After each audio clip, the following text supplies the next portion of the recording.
Election అప్పుడు హామీలు ఇచ్చారు కదా, హై లెవెల్ కెనాల్ పూర్తి చేస్తారన్నారు కదా,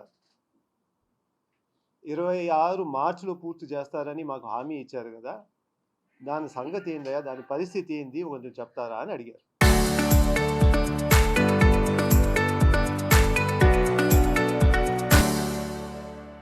ఆయనకి అంత మాత్రం హక్కు లేదా? ఆయన ఉండే ఊర్లో ముఖ్యమైన ప్రాజెక్టు కంప్లీషన్ గురించి అడగడానికి హక్కు లేదా? ఆయన ఎమ్మెల్యేగా ఉండి ఆ సమాధానం చెప్పడానికి ఆయనకు కూడా బాధ్యత ఉందా లేదా? అవన్నీ వదిలేసి రకరకాలుగా విమర్శలు చేశారు. ముందుగా మర్రిపాడు ప్రజలందరూ మా కుటుంబం అంటే భయమా అని ఒక ప్రశ్న వేశారు. అయ్యా, అది భయం కాదు, అది అభిమానం. అది ఒక రోజులో పుట్టుకురాలేదు. దాదాపు 83 నుంచి నాన్నగారు రాజకీయాల్లో వచ్చిన తర్వాత అనేక సేవలు అందించి ఈ ప్రాంతానికి పేరు పొందారు. 83లోనే డిగ్రీ కాలేజ్ పెట్టడం జరిగింది.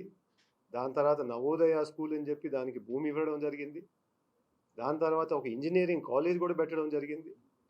100 ఎకరాలు తీసి ఒక ఇంజనీరింగ్ కాలేజ్ కూడా పెట్టడం జరిగింది. అదే ఇంజనీరింగ్ కాలేజ్ మొన్న 22లో కూడా 200 కోట్ల ఆస్తి అయితే ప్రభుత్వానికి హ్యాండ్ ఓవర్ చేసి గౌతమ్ పేరు మీద ఎప్పుడు గుర్తుగా ఉంటుందని ఒక అగ్రికల్చర్ యూనివర్సిటీ కూడా పెట్టాలని చెప్పి మన జగన్మోహన్ రెడ్డి గారిని కోరారు. ఆ విషాదం తర్వాతే నేను కూడా వచ్చింది రాజకీయాల్లోకి. నాకు పెద్ద అనుభవం లేదు, అయినా కానీ వీలంత వరకు నాన్నగారి ప్రిన్సిపల్స్ ఏమున్నాయో పాటిస్తూ ఎంత వీలవుద్దో ఆత్మకూరులో బస్టాండ్ కానీ, కొత్తగా ఒక వ్యవస్థ ఆత్మకూరు డెవలప్మెంట్ ఫోరం అని కూడా తయారు చేసి విదేశాల నుంచి కూడా వాళ్ళు ఇచ్చే సిఎస్ఆర్ ఫండ్స్తో పాటు బస్టాండ్లు కానీ, టాయిలెట్లు కానీ, స్కూల్స్ కానీ, ఎలక్ట్రానిక్ స్కూల్స్ కానీ, ఎలక్ట్రానిక్ క్లాస్ రూమ్స్ కానీ తయారు చేయడం జరిగింది.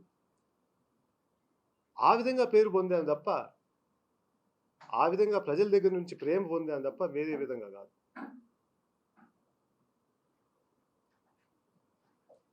మరి ఆయన చెప్పడం, ఏమయ్యా మీకు సిగ్గు లేదా అని అడిగినాం. మర్రిపాడు వాళ్ళకి ఏమయ్యా వాళ్ళ సంఖ నాకడానికి మీకు సిగ్గు లేదా అని అడిగారు. అయ్యా ఆనం రామనారాయణ రెడ్డి గారు, మీరు గెలిచిన మొదటి రోజు సాయంత్రమే మర్రిపాడులో ఒక ఇసుక కొండను మాయం చేశారు. 10 రోజుల తర్వాత మీ ఇంటి బయట 2 కొత్త కార్లు కూడా నిలబడ్డాయి. ప్రజలు అనుకునేది ఏంటంటే ఏం ఆ కొండ నుంచి వచ్చిందా అని. సిగ్గు ఎవరికి ఉండాలి చెప్పండి, మీకా వాళ్ళకే? ఈరోజు ఆత్మకూరులో ఇసుక దందా ఏ విధంగా జరుగుతున్నది ప్రజలందరికీ తెలుసు. సిగ్గు ఎవరికి ఉండాలి చెప్పండి? ఇదే ఆత్మకూరు ప్రజలు 2009 కానీ 2024 కానీ 2 సార్లు గెలిపించారు. అసలు నీకు 2009లో ఒక్కసారన్నా వచ్చినావా మర్రిపాడికి? ఒక్క పంచాయతీకైనా క్యాంపెయినింగ్ చేసినావా? ఒక్క బూత్ ఏజెంట్ అన్నా పెట్టినావా? బూత్ ఖర్చులు కూడా ఇవ్వలేదు కదా నువ్వు. అయినా కానీ ఆత్మకూరు ప్రజలు, ముఖ్యంగా మర్రిపాడు ప్రజలు ఆ రోజు నిన్ను గెలిపించారు. దాని తర్వాత నువ్వు మంత్రి అయ్యావు, మళ్ళీ జగన్మోహన్ రెడ్డి గారిని తిట్టి ఫైనాన్స్ మినిస్టర్ అయ్యావు. అది నీ చరిత్ర. మర్రిపాడు వాళ్ళు సిగ్గు లేదనే దానికి నీకు నోరేటు వచ్చిందో మీద మాకైతే అర్థం కావట్లేదు. మర్రిపాడు వాళ్ళం సంవత్సరాల నుంచి ఎక్కడ పోయినా కానీ, మీరు బెంగళూరు పోండి, బిల్డర్లు ఎక్కువ మర్రిపాడు వాళ్ళే, కాంట్రాక్టర్లు మర్రిపాడు వాళ్ళే, రకరకాలుగా వ్యాపారం చేస్తూ ఉంటారు. మీ పక్కన విజయరామ రెడ్డి కూర్చున్నాడు కదా, విజయరామ రెడ్డి కూడా కదా, ఆయన కూడా కాంట్రాక్టరే. వాళ్ళ వంశం అంతా కాంట్రాక్టింగ్ 100 సంవత్సరాల నుంచి చేస్తూ ఉన్నారు. వాళ్ళు లేకపోతే కోల్డ్ మిక్స్ చేస్తూ ఉంటారు. అది అక్కడ సంస్కృతి, అక్కడ వాళ్ళ కల్చర్ అది. బయట ఎక్కడో పని చేస్తారు, సంపాదిస్తారు, ఇక్కడికి వచ్చి రాజకీయాలు చేస్తారు, గెలిపిస్తారు, ఓడిస్తారు. పోయినసారి నన్ను కూడా ఓడించారు, నాకు కూడా పాఠం చెప్పారు. అది వాళ్ళ కల్చర్ అండి, చిన్నతనం కాదు అది. మాకు నీళ్లు తక్కువ, వ్యాపారం కానీ బయట పోయి చూసుకుంటాం. మీకు నీళ్ళు ఎక్కువ. ఆ నీళ్ళు లేదనే కదా ఈరోజు మేము హై లెవెల్ కెనాల్ కోసం పోరాటం చేసేది. ఆ హై లెవెల్ కెనాల్ కూడా ఎవరు తీసుకొచ్చారు? 2009లో అప్పుడు జలయజ్ఞం అని చెప్పి డాక్టర్ వైఎస్ఆర్ గారు పెట్టిన తర్వాత వెలుగొండ ప్రాజెక్ట్ నుంచి మర్రిపాడుకి, ఉదయగిరికి, ఈ మెట్ట ప్రాంతానికి సరిపోవు, నీళ్లు రావు, అందువల్ల వేరే ప్రాజెక్ట్ సృష్టించాలి, దానికి మన సోమశిల ప్రాజెక్ట్ నుంచి హై లెవెల్ కెనాల్ పెడితేనే ఈ రెండు ప్రాంతాలకు వస్తాయని చెప్పి మాట్లాడారు. ఆయన మళ్ళీ సోమయాజుల దగ్గర పంపించారు. అక్కడ ఒక చర్చ జరిగింది. ఆ చర్చ తర్వాత 2009లో మేనిఫెస్టోలో పెట్టడం జరిగింది. అది దాని హిస్టరీ. దానికి ఆ రోజు నువ్వు మంత్రిగా ఉన్నావు కాబట్టి శంకుస్థాపన నిన్ను పిలిచారు.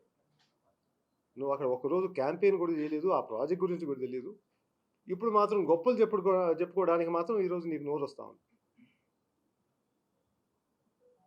18 సంవత్సరాలు అయింది కదా అప్పటి నుంచి. ఈ 18 సంవత్సరాల్లో దాదాపు 13 సంవత్సరాలు ఆయన ఎమ్మెల్యేగా ఆయన ఉన్నాడు, ఇన్ఛార్జ్గా ఉన్నాడు, లేకపోతే ఆయన ప్రభుత్వంలో ఉండే పరిపాలన కూడా జరుగుతూ ఉండేది. అంటే 2009 నుంచి 2019 దాకా ఆయనే కదా ఇన్ఛార్జ్. ఇక్కడ ఎమ్మెల్యేగా ఉన్నాడు, దాని తర్వాత మళ్ళీ టీడీపీలో చేరి ఆత్మకూరుకి ఇన్ఛార్జ్గానే ఉన్నారు కదా. పొంగూరు రిజర్వాయర్ ముందు కట్టాలా, చాబోల్ రిజర్వాయర్ ముందు కట్టాలా కాదు క్వశ్చన్. ప్రాజెక్ట్ ఏదైనా మొదలు పెట్టే ముందర ల్యాండ్ ఎక్విజిషన్ చేయాలి.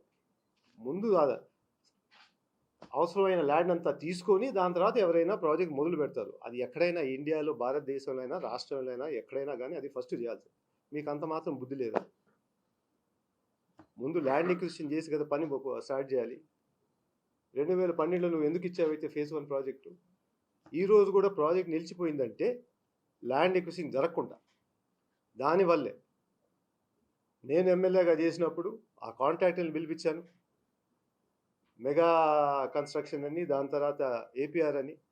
వాళ్ళని అడిగాము, ఏమైనా పని మొదలు పెట్టాలంటే ఏం జరగాలంటే, సార్ మాకు మీరు పెండింగ్ బిల్స్ ఇచ్చినా కానీ పని మాత్రం మొదలు పెట్టలేము, ముందు చేయాలి, ముందు భూసేకరణ చేస్తేనే ప్రాజెక్ట్ ముందుకు నడుస్తుంది. అప్పుడు కలెక్టర్ హరినారాయణ గారితో కూడా మాట్లాడి 2 సార్లు సిట్టింగ్ పెట్టించి అక్కడ ఆ ఫైల్స్ అన్నీ మళ్ళీ సరిచేసి, లేకపోతే ఆ పాటికి మళ్ళీ ఎలక్షన్స్ కూడా వచ్చినాయి.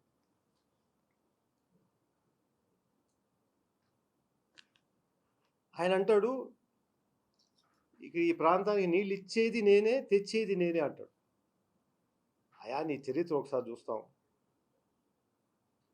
నువ్వు రాపూర్గా ఎమ్మెల్యే ఉన్నప్పుడు ఎస్ఎస్ కెనాల్ అని మొదలుపెట్టినావు. ఈరోజు దాని పరిస్థితి ఏంది? మొన్న వెంకటగిరి ఎమ్మెల్యేగా ఉన్నావు, ఆల్తూరుపాడు రిజర్వాయర్ అని చెప్పి టెండర్ కూడా అయిపోయింది. ఆ టెండర్ అయిపోయిన తర్వాత నీ కమిషన్ సెట్ కాలేదని చెప్పి ప్రాజెక్ట్ నిలిపివేసావా లేదా? వెంకటగిరి దగ్గర పోదాం, నీ చరిత్ర కూడా బయటకు వస్తుంది. అక్కడ పోలీస్ స్టేషన్ మామూలు కూడా తీసుకున్నామని చెప్పి రోజులు మాట్లాడుతూ ఉన్నారు.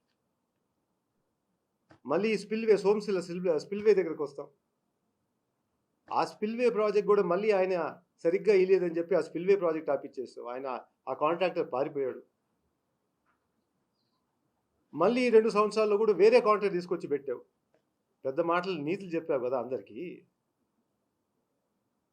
ఏమని? ఆ స్పిల్వే చేయకపోతే నెల్లూరు అంతా కొట్టుకోపోతుందని. అంత ముఖ్యమైన ప్రాజెక్ట్ అయితే ఈ 2 సంవత్సరాలు ఏం చేస్తున్నావు నువ్వు? ఇసుక మాఫియా తప్ప, మట్టి మాఫియా తప్ప, చికెన్ వేస్ట్ తప్ప, భూ కబ్జాలు తప్ప. ఆత్మకూరులో చేశాడు కదా మొన్న 18 ఎకరాలు. అది తప్ప ఇంకేం చేశారు మీరు? మాటికి వస్తే మా కుటుంబం మీద వస్తావా? ఏం మీకు అదే నా జరుగుబాటు? దానివల్ల మీకు ఏమైనా విలువ పెరుగుతుందా? మేము 2009లో వైఎస్ఆర్ కుటుంబం తరఫున నిలబడి బయటకు వచ్చాం. అప్పుడు 2 సార్లు ఎంపీగా రిజైన్ చేశారు మా నాన్నగారు. ఎన్నో ఇబ్బందులు పడ్డాం. నువ్వు కూడా ఉన్నావు కదా ఫైనాన్స్ మినిస్టర్గా. ఎన్ని ఆరోపణలు చేశావు మా మీద ఆ రోజు? పెద్ద పెద్ద ఏజెన్సీలంతా మా వెనకాల పెట్టావు కదా. ఆ రోజు కూడా ఆరోపణ చేసావు కదా. నీకేం కొత్త కాదు ఇది ఆరోపణ, ప్రతిరోజు చేస్తూ ఉంటావు. ఆ రోజు ఓదార్పు యాత్రకు వచ్చినప్పుడు ఆయన బయట వచ్చి వీళ్ళు ఆయన దగ్గర నుంచి కొంచెం డబ్బులు పెట్టుకున్నారు కాబట్టి జగన్ వెనకాల నిలబడ్డారన్నారు. ఈ రాష్ట్రమే కాదు, పక్క రాష్ట్రం కూడా, తెలంగాణలో కూడా మాట్లాడారు. వైఎస్ఆర్ కుటుంబాన్ని ముఖ్యమైన కుటుంబం ఎవరు అనేది ప్రజలే చెప్తారు. మీకు ఏ విధంగా త్యాగం చేసి ఆ పార్టీ వెనకాల నిలబడ్డామో వాళ్ళే చెప్తారు. మీ మీద కేసు లేదంటే మీ గొప్పతనం కాదు. ప్రతి 2 సంవత్సరాలకి పార్టీ మారుతూ ఉంటావు కదా కాపాడుకునేదానికి, అది నీ గొప్పతనం. మేము ఒకే పార్టీలో ఉన్నాం కాబట్టి రకరకాలుగా వస్తాయి, దాన్ని నిలబడతాం, ఎదురు చేస్తాం. ఆ మరిపాడు రక్తమయా మాది. ఇవన్నీ చేయకుండా రకరకాలుగా మాట్లాడుతూ మా మీద విమర్శలు చేస్తూ మరిపాడు ప్రజల్ని ఎదవలంటూ సిగ్గు లేదనడం అనేది ఆపుకోండి. ఈరోజు మీకుంది 80 సంవత్సరాల చరిత్ర. ఆ చరిత్ర, ముందు చరిత్ర బాగానే ఉంది, కానీ నీ వల్ల మాత్రం పూర్తిగా మట్టిలో కలిపోయాం. ఈరోజు ఆత్మకూరులో కానీ నెల్లూరు జిల్లాలో అడిగితే ఆనం అంటే అవినీతి, అవినీతి అంటే ఆనం అని పేరు తెచ్చుకున్నాం. ఇప్పుడన్నా కొంచెం జాగ్రత్త పడండి. ముందే చెప్పాను మీకు, ఏదో మూడో కన్ను తెరుస్తా ఉన్నావు కదా, అంత తెరవబడలేదు. ఈరోజు రిజైన్ చేయి, పోటీ చేయి, సంగతి చూస్తాం. 2 సంవత్సరాలు ఆగుతాం, నాకేం ఇబ్బంది ఏం లేదు. నీకు నీ మాట మీద అంత నమ్మకం ఉంటే, అంత మొనగాడు అనుకున్నావు అనుకుంటే ఈరోజు రండి. నా గురించి మాట్లాడావు కదా, ఏదో పోలీస్ కేసు ఉందని. నేను మళ్ళీ చెప్తున్నా, if it is found I have taken even 1 rupee, I will resign from politics. నువ్వు చెప్పగలుగుతావా? నీ ఇంటి ముందే కార్లు, నువ్వు కొత్త ఇల్లులు కానీ, మీ ఉండే సోఫా కూడా, ఇచ్చే భోజనం కూడా అంతా ప్రజల దగ్గర నుంచి వస్తూ ఉంది. మా సంపాదన అయితే ప్రతి సంవత్సరం బ్యాలెన్స్ షీట్ ప్రకారంగా ఆడిటెడ్ బ్యాలెన్స్ షీట్ ఉంది, ఎంత సంపాదిస్తాం, ఎంత పెడుతున్నాం. అది గొప్పతనం ఏంటంటే, నాన్నగారు ప్రతి రూపాయికి 15 పైసలు ఈ ప్రాంతానికే మేలు చేయాలని చెప్పి పెట్టారు. మీరు 1 రూపాయినా పెట్టారా ఈ ప్రాంతానికి? అందుకు దయచేసి ఆత్మకూరు ప్రజలకి మీరేం హామీలు ఇచ్చారో అంతవరకు చాలు. అది నిలబెట్టుకుంటే మీకు చాలా గొప్పతనం. ఇంకా దోపిడీ అనేది అది ప్రజలే నిర్ణయిస్తారు. రాబోయే రోజుల్లో మీకు ఆత్మకూరు ప్రజలు, ముఖ్యంగా మరిపాడు ప్రజలు బాగా గుణపాఠం చెప్తారు. ఎక్కువ రోజులు లేదు, కాసుకోండి. Thank you.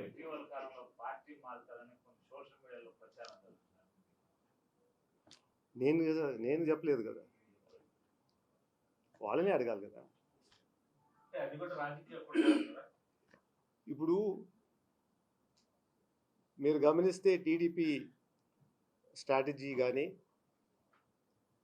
వాళ్ళకు ఒక రీసెర్చ్ సెల్ అనేది ఏంటంటే, ఎవరి మీద బుడద జల్లాలి, ఏ విధంగా వాళ్ళని భ్రష్టు పట్టించాలి అనేది వాళ్ళకి మంచి మెకానిజం ఉందన్నమాట. ఎక్కడన్నా కేసు దొరికితే పెడతారు, దొరకకపోతే పార్టీ మారుతారంటారు. అది వాళ్ళ స్ట్రాటజీ. ఇప్పుడు కాదు, ఎప్పుడు చెప్పాను కదా ఇప్పుడే. అది టీడీపీ వాళ్ళు ఆ విధంగా పుట్టిస్తూ ఉంటారు.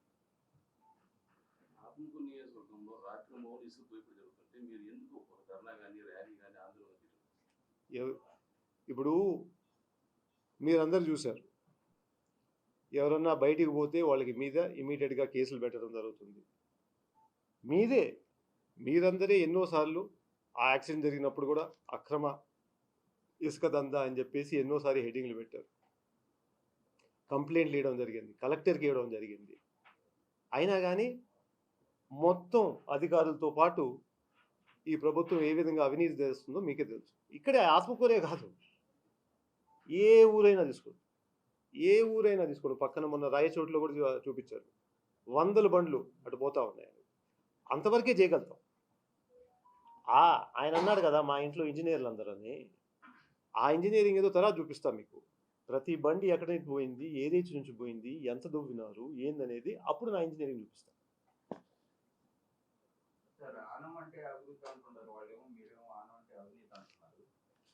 నేను చెప్పేది కాదు బాబు, అది చెప్పేది ప్రజలు. ఆత్మకూరులో ఎక్కడైనా పోయి అడుగు, వెంకటగిరిలో ఎక్కడైనా అడుగు, అభివృద్ధి ఏం చేసినాడు ఆయన చెప్పు? గుంటలు మాత్రం బాగా తవ్వాడు, నదిని కూడా బాగా వెడల్పు చేశాడు. అది ఆయన అభివృద్ధి అనుకుంటున్నాడు. అభివృద్ధి అంటే ఆయన సొంత అభివృద్ధి అని అర్థం, ప్రజల అభివృద్ధి కాదు.